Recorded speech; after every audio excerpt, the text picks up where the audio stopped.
ህይወት ውስጥ በጣም ብዙ የሚሰብሩን የምንሰበርባቸው ጊዜዎች አሉ። ልባችን በጣም የሚሰበርበት ግን አልጀባር ጠጋኝ ነው። አልጀባርን በሰፊው አይተናል። አላህ በምን እንደሚጠግን አታውቅም፣ ግን ወደሱ መዋደቅ አለብህ። اللهم إني أشكو إليك ضعف قوتي وقلة حيلتي وهواني على الناس በጣም ነው የሚያሳዝነኝ። በቃ ነብዩ ሰለላሁ ዐለይሂ ወሰለም የነበሩበትን ስብራት በደንብ ያሳያል፣ ግን መጠጊያቸው አላህ ነበር። በቃ اللهم إني أشكو إليك ወደ አንተ አቤት እላለሁ፣ ስሞታዬን አቀርባለሁ። ضعف قوتي የኃይሌን መዳከም፣ وقلة حيلتي የመላዬን ማነስ፣ መላ አልባነቴን ለአንተ ስሞታ አቀርባለሁ። የለኝም፣ አቅም የለኝም፣ መላ የለኝም።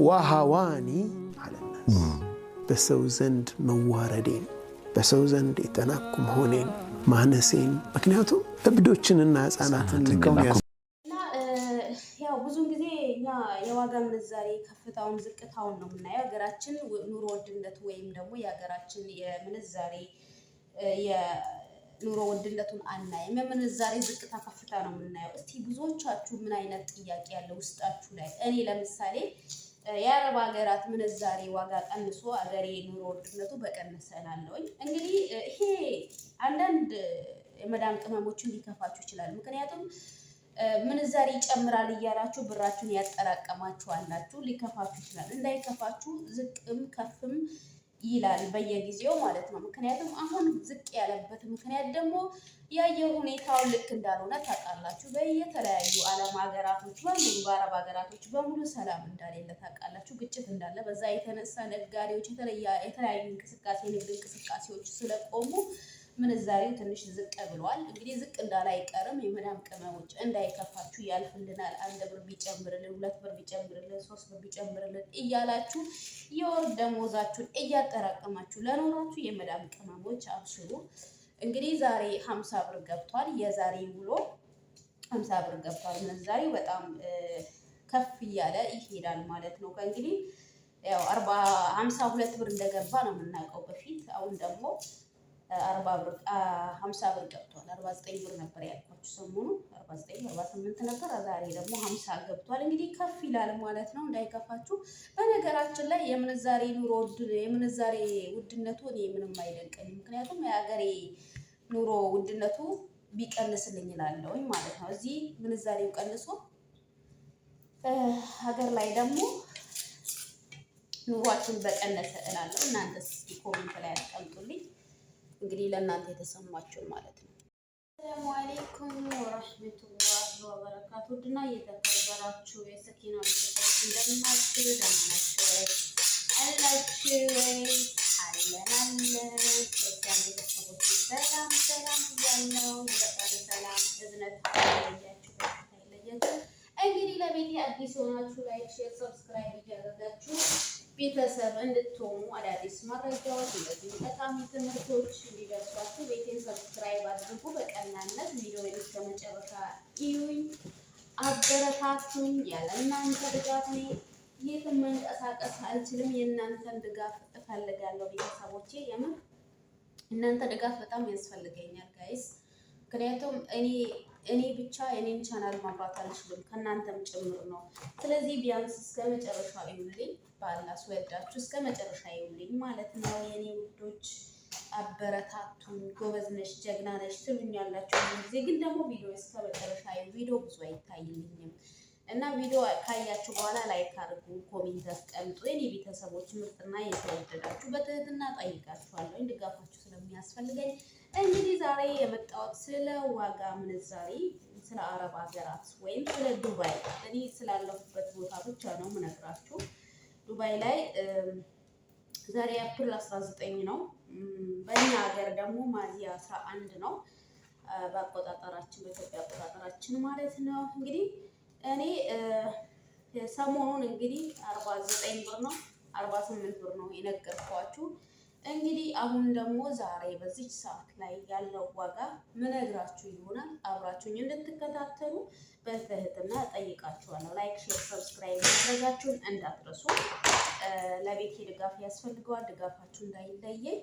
እንግዲህ ሁለት ስራ እየሰራን የመጣን እሱ ምንድነው ምሳችንን እየሰራን አዳዲስ መረጃዎችንም እያወራን ማለት ነው። እና የአረብ ሀገር ሴት ጀግና ናት። በነገራችን ላይ እንደኛ እንደ ራሴ ሳስበው ሁሉን ተቋቁማ ሁሉን ችላ እዚህ ደረጃ ላይ ስትደርስ በጣም ደስ ይላል። ማለት አሁን እኔ ትልቅ ደረጃ ነው ያለሁት ማለት ሳይሆን እኔ በራሴ አቅም ትልቅ ደረጃ ላይ ነኝ ያለሁት፣ ለራሴ ያለኝ አመለካከት ማለት ነው። ምክንያቱም አለኝ ማለት ሳይሆን በቃ እንዲህ ተቋቁመን ዩቱባችንም እየሰራን ስራችንም እየሰራን ጎበዝ ነን። በቃ በጥቅልሉ ጎበዝ ነን። አረብ ሀገር ላይ ሆናችሁ ዩቱብ ከፍታችሁ የመዳምን ስራ እየሰራችሁ ሁለት ስራ የምትሰሩ የመዳም ቅመሞች እውነትም ቅመም ናችሁ፣ ጀግና ናችሁ። በርቱ፣ እንደኔ በርቱ በርቱ።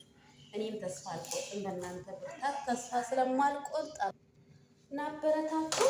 እንግዲህ ወደ ምንዛሪያችን እንሄዳለን። ሰሞኑን እንግዲህ እንደነገርኳችሁ ወደ 49 ብር እና 48 ብር ነው። ዛሬ እንግዲህ 50 ብር ገብቷል ምንዛሬ እና እኔ በምክንያት ነው አስቀምጡ ብር እንዳትልኩ ምላችሁ። በየቀኑ ያኔ ይለዋወጣል ማለት ነው ቤተሰቦቼ። ለምን? ምክንያቱም እኛ ለለውጥ ነው የመጣ ነው፣ ለመለወጥ ለመቀየር ስለመጣን የመጣንበትን ዓላማ አለመርሳት ማለት ነው ቤተሰቦቼ። ማይጠቅም ብር ማይጠቅም ስላቸው ማይጠቅም ብር የለም፣ አገር ሄዶ የሚቀመጥ ብር አገር ሄዶ ያለ ዓላማ የምትልኩት ብር እንዳትልኩ። ወይም ለቤተሰብ ይሆናል ወይም ለተለያዩ ችግሮች ይሆናሉ እና ቢያንስ ምንዛሬ ቀነሰ ከተባላችሁ ቢያንስ 1-3 ቀን 1 ሳምንት እዩ፣ ከዛ ይጨምራል ማለት ነው። በአሁኑ ሰዓት የቀነሰበት ምክንያት ደግሞ እንግዲህ በአንዳንድ በሰላም በማጣት የተነሳ ጊዜውም ከባድ ነበር። ያው የተለያዩ አየሮች አይገቡም። ምክንያቱም ከረብሻው የተነሳ የተለያዩ እንቅስቃሴዎች ቆመዋል ማለት ነው። ሐዋላዎችም ነጋዴዎችም ብዙ የስራ አየሮች ተይዘዋል። በዛ የተነሳ ነው ምንዛሬ የቀነሰው። እንዳደነግጡ እንግዲህ ይጨምራል። ከፍ ብሎ ዝቅ ሲል በጣም ዝቅ የሚል ነው የሚመስለን አይደል? አይልም፣ ይጨምራል እንጂ አይቀርም። ግን በነገራችን ላይ ማለት ነው አንድ ነገር የተመለከትኩት ነገር ቢኖር እዚህ ምንዛሬ እንደጨመረ ነው የምናተኩረው፣ እንዲጨምር ወይም ደግሞ ጨመረ ቀነሰ ብለን እናተኩራለን። ሀገራችን ግን እንዴት ነው? የሀገራችን ኑሮ ጨመረ ቀነሰ ብለን ብዙዎቻችን እናተኩራለን ወይስ በአረብ ሀገር ምንዛሬ ብቻ ነው የምናተኩረው? እስኪ ቤተሰቦቼ ለእናንተ ያላችሁ ምን እንደመሰላችሁ፣ ለእናንተ ያላችሁን አመለካከት እስኪ ንገሩ። ያኔ እኔ ለምሳሌ እንደ ራሴ እዚህ ምንዛሬ ቀንሶ ሀገራችን ኑሮ ውድነቱ ቢቀንስ ባይ፣ እናንተስ እስኪ ኮሜንት ላይ አስቀምጡልኝ። እኔ እንደ ራሴ ምክንያቱም ስንት ምስኪኖች አሉ ወጥተው ለመግባት፣ ስንቶቹ አሉ ጉርሻቸውን ያጡ፣ የሰሩ በጉልበታቸው እንኳን የሰሩት ለጉርሻቸው ያልበቃቸው ብዙ ምስኪኖች አሉ፣ ብዙ አቅም ያጡ አሉ። እነሱ እንዲበሉ እንዲጠጡ፣ እነሱ በአቅማቸው በቃ እንዲኖሩ ኑሮ ውድነቱ ቀንሶ እዚህ ምንዛሬ ቢቀንስ እላለሁ ብዙን ጊዜ ማለት ነው። ምክንያቱም እኛ አረብ ሀገር ላይ ኖረን ብዙን ጊዜ ትልቅ ነገር እንመኛለን። ትልቅ ነገር ሰው ጉርሻው እንኳን የዛሬ ጉርሻዬን ምን በልቼ ልደር፣ የዛሬ ጉርሻዬን ምን በልቼ ልዋል የሚል ብዙ አለ። እኛ ግን አናመሰግን።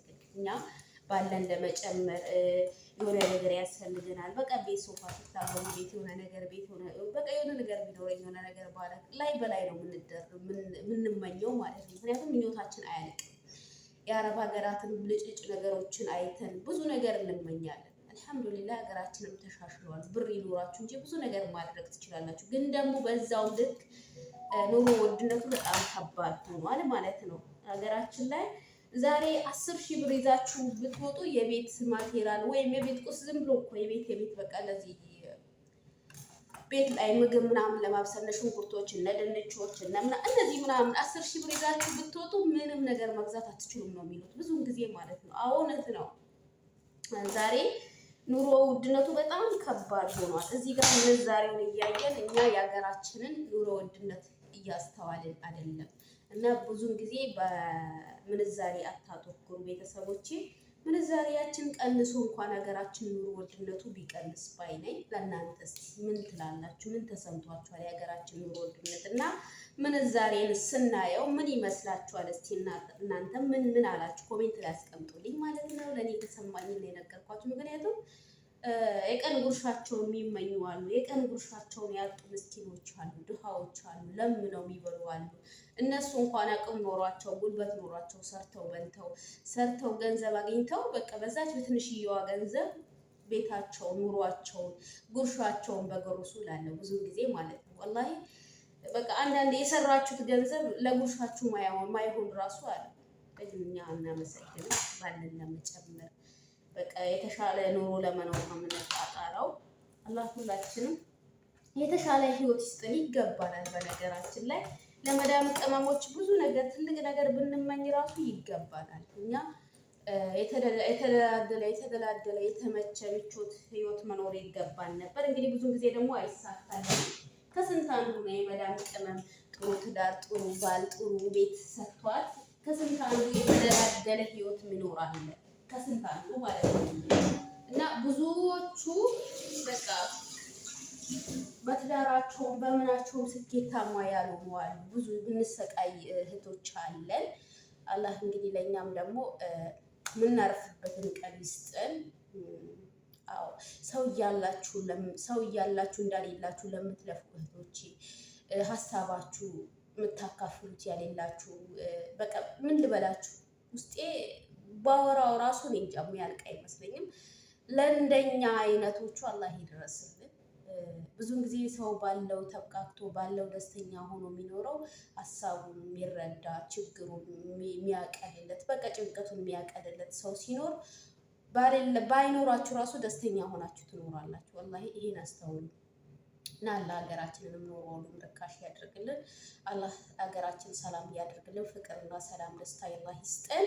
በያላችሁበት የአላህ ሰላም እዝነት አይለያችሁ። አላህ ብዬ ወዳችኋለሁ። ቪዲዮውን እስከ መጨረሻ ተከታተሉኝ፣ አበረታቱኝ። የመዳም ቅመም ነኝ። ከመዳም ኩሽና እንድታወጡኝ አበረታቱኝ። በቃ እኔ ምንም ስጡኝ ምንም አድርጉልኝ ያላችሁ ግን አበረታቱኝ። በቃ ከምንም በላይ ማለት ነው እና አበረታቱኝ ማለት ነው። እየሞከርኩ ነው ለመነሳት በቃ ለመሻሻል እየሞከርኩ ነው። ይሆናል ብዬ ደግሞ ተስፋ አደርጋለሁ። እንግዲህ ያው እንደምታዩ በትርፍ ሰዓት አይደለም የምሰራው፣ ስራዬን እየሰራው ነው። ብዙ ጊዜ ዩቲዩብን ስሰራ የምታዩ ያኔ ሰዓት የለንም ብዙ ጊዜ ማለት ነው።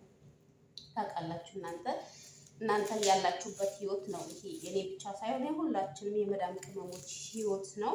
እና ስለዚህ ደግሞ እንደጋገፍ ያሉባልቴ ወሬዎችን ያሉባልቴ ትምህርት ያሌለ ቪዲዮዎችን ከማየት እንጠነቀቅ። እንግዲህ ብራችሁን በአግባቡ ያዙ። ምናልባት ምንዛሬው ቀነሰ ብላችሁ እንዳትከፉ። ቢቀንስም አገራችን ደግሞ ኑሮ እንዲቀንስልን ድዋ አድርጉ። ደግሞ ምናልባትም ደግሞ ሊጨምርም ይችላል። ተስፋ እንዳትቆርጡ። ብዙ ብር አላችሁ፣ ምናልባት ብዙ ብር ይዛችሁ ውስጣችሁ ሊሰበር ይችላል። ብር ይጨምራል መዛ ይጨምራል ብላችሁ ብዙ ብር የምታጠራቅሙ አላችሁ። እናንተም ደግሞ ተስፋ እንዳትቆርጡ፣ ብራችሁን ያዙ። ይጨምራል እንጂ አይቀንስም። እንግዲህ ኑሮ ውድነቱ እንደቀጠለ ከሆነ ምንም የሚቀንስ ነገር የለም ማለት ነው። ቤተሰቦች ምንዛሬ የቀነሰበት ምክንያት አንዳንድ ከነጋዴዎች ካለመግባት የተነሳ ከሰላም ከማጣት የተነሳ የተለያዩ ንግድ እንቅስቃሴዎች ቆመዋል። ያ ስለሆነ ነው ቤተሰቦቼ። እንግዲህ ላይክ፣ ሼር፣ ሰብስክራይብ እያደረጋችሁ ቤቴን አበረታቱኝ። ለአላህ ብዬ ወዳችኋለሁ። ሰላም አለይኩም ወራህመቱላሂ ወበረካቱ።